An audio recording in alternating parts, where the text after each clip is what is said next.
Every month, your business credit card statement lands in your inbox.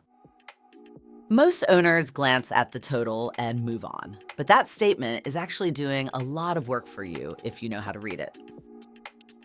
Your statement is a record of every purchase, payment, refund, and fee during your billing cycle, usually 28 to 31 days. It tells you what you owe, when it's due, and the minimum you need to pay to stay in good standing. Here's the part that matters most. Routinely pay your full statement balance by the due date, and you generally won't owe any interest.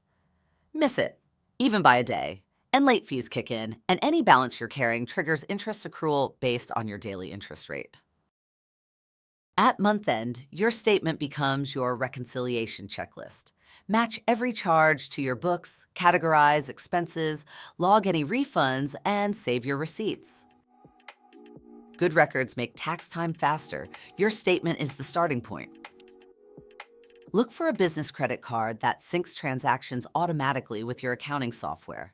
It turns a manual, time-consuming process into something that mostly takes care of itself.